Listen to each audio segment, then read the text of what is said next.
और जो अपनी भाषा में पढ़ ही नहीं पाएगा वो कैसे आगे बढ़ेगा, कैसे सीखेगा। मैंने 10वीं क्लास तक हिंदी माध्यम से पढ़ाई की है, उसके बाद अंग्रेजी सीखी है, ठीक से सीखी है। अंग्रेजी मुझे कहीं कोई समस्या नहीं आती है, इसमें क्या कोई परेशानी है।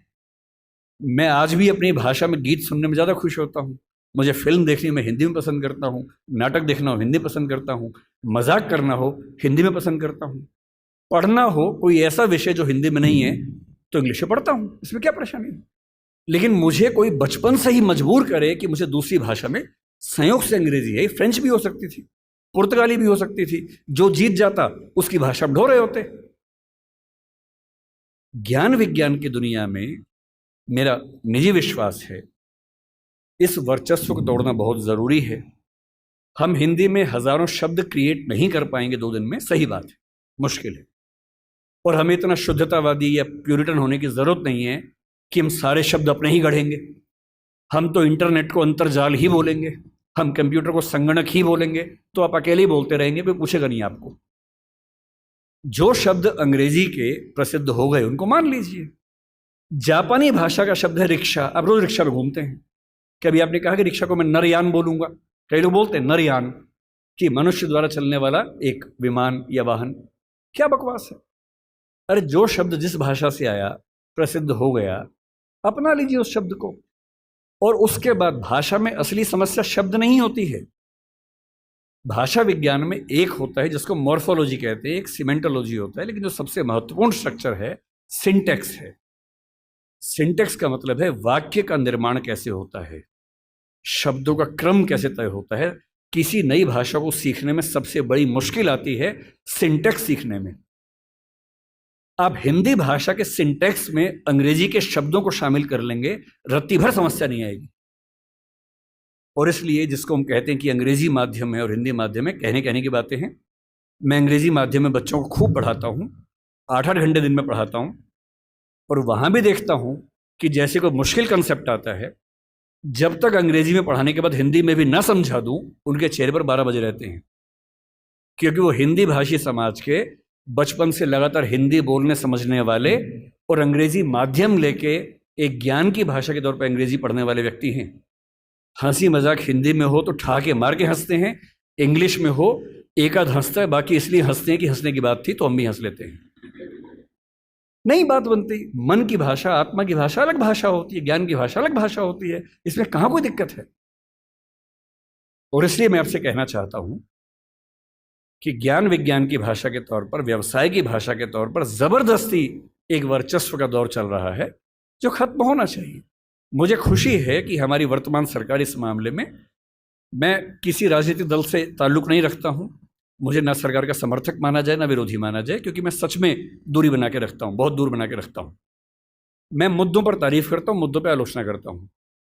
भाषा के मामले में वर्तमान सरकार बेहतर काम कर रही है, ये सही बात है। कई स्तरों पर हमने देखा है।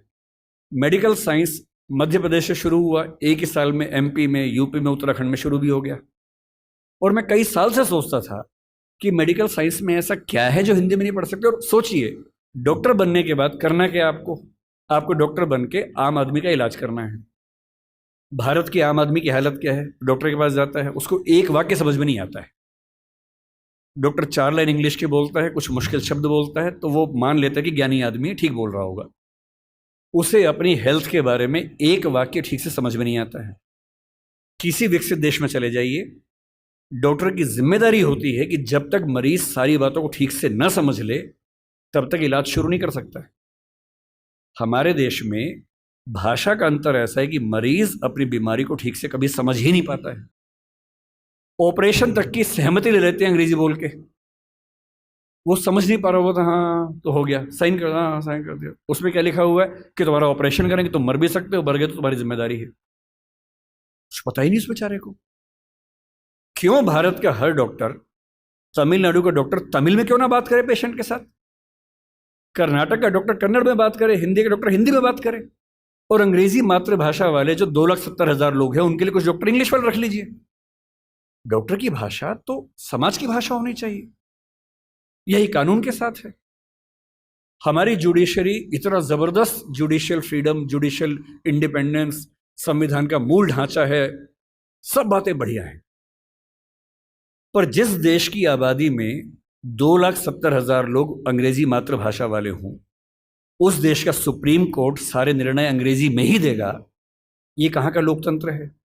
यहाँ आपका जो जुडिशियल इंडिपेंडेंस है या जुडिशियल रिस्पॉन्सिबिलिटी है, वो कहाँ से ली जाती है उस समय? आपके सुप्रीम कोर्ट में मधु लिमये नाम के व्यक्ति जिद करते हैं कि मैं हिंदी में अपनी बात रखूंगा, आप उनको परमिशन देने के बाद नकार देते हैं कि हमसे गलती हो गई, ऐसा नहीं कर सकते हैं। मेरे देश में, मेरे सुप्रीम कोर्ट में अपनी भाषा में आप बोल भी नहीं सकते। आप 28 राज्यों में से केवल 4 राज्यों में हिंदी में हाई कोर्ट में बात करने की परमिशन देते हैं। पर लोकतंत्र का मतलब क्या होता है? कुछ गिने चुने एलिट्स के हिसाब से जनता अपनी भाषा बदलेगी या जनता की भाषा से प्रशासक भाषा बदलेंगे अपनी? अगर लोकतंत्र है तो लोकतंत्र में जनता की भाषा ही केंद्र में होनी चाहिए, कोई और भाषा केंद्र में कैसे हो सकती है? पर हम लोग इतने आदी हो चुके हैं, हम स्लेव मेंटेलिटी के इतने अभ्यस्त हो चुके हैं कि हम ये प्रश्न कभी नहीं करते। हमारे सुप्रीम कोर्ट के चीफ जस्टिस या कोई जज हिंदी में क्यों नहीं बात कर पाते? और नहीं कर पाते, मैं फिर बार बार कह रहा हूँ, मामला सिर्फ हिंदी का नहीं। मेरी इच्छा है कि सुप्रीम कोर्ट के बहुत सारे जजेस में कुछ को तमिल ठीक से आती हो, कुछ को तेलुगु अच्छे से आती हो, कुछ को मराठी आती हो, कईयों को हिंदी आती हो।